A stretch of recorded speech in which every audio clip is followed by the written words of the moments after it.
Hello welcome to Rudra news. నేను సౌందర్య. 400 సంవత్సరాల చరిత్ర కలిగిన ప్రసిద్ధ శైవ క్షేత్రం కీసరగుట్ట. ఇక్కడి శివలింగానికి చాలా ప్రత్యేకత ఉంది. రాముడి కోరికపై సాక్షాత్తు ఆ పరమశివుడే స్వయంభుగా వెలిసిన లింగం. హైదరాబాద్ కి అతి సమీపంలో ఉన్న ఈ క్షేత్రానికి నగర నలువైపుల నుండి భక్తులు వస్తుంటారు. ఇక్కడ ప్రకృతి సౌందర్యాలు, ఆహ్లాదకర వాతావరణం చూడడానికి 2 కళ్ళు సరిపోవు అనడంలో అతిశయోక్తి లేదు. మహాశివరాత్రి బ్రహ్మోత్సవాలకు భక్తులు లక్షలాది సంఖ్యలో వస్తుంటారు.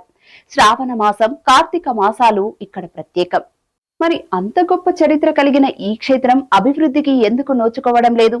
ప్రభుత్వాలు మొండి చెయ్యి ఎందుకు చూపిస్తున్నాయి? గత బీఆర్ఎస్ ప్రభుత్వంలో 75 కోట్ల రూపాయలు ఇస్తామని ప్రకటించినట్టు సమాచారం. యాదగిరిగుట్ట క్షేత్రానికి డిజైనింగ్ చేసిన ప్రముఖ ఆర్ట్ డైరెక్టర్ ఆనంద్ సాయి గారు కూడా 2018లో ఈ క్షేత్రాన్ని సందర్శించారు. కానీ ఎలాంటి అభివృద్ధి పనులు జరగలేదు. ఎందుకింత అలసత్వం? ఇప్పుడున్న రేవంత్ రెడ్డి ప్రభుత్వం కూడా ఈ క్షేత్రాన్ని రామప్ప గుడి తరహాలో అభివృద్ధి చేస్తామని చెప్పినట్టు వార్తలు వచ్చాయి. దీని గురించి స్పష్టమైన సమాచారం అయితే లేదు. కానీ తెలంగాణ ప్రభుత్వం తెలంగాణలోని కొన్ని దేవాలయాల జాబితాను కేంద్ర ప్రభుత్వానికి పంపింది.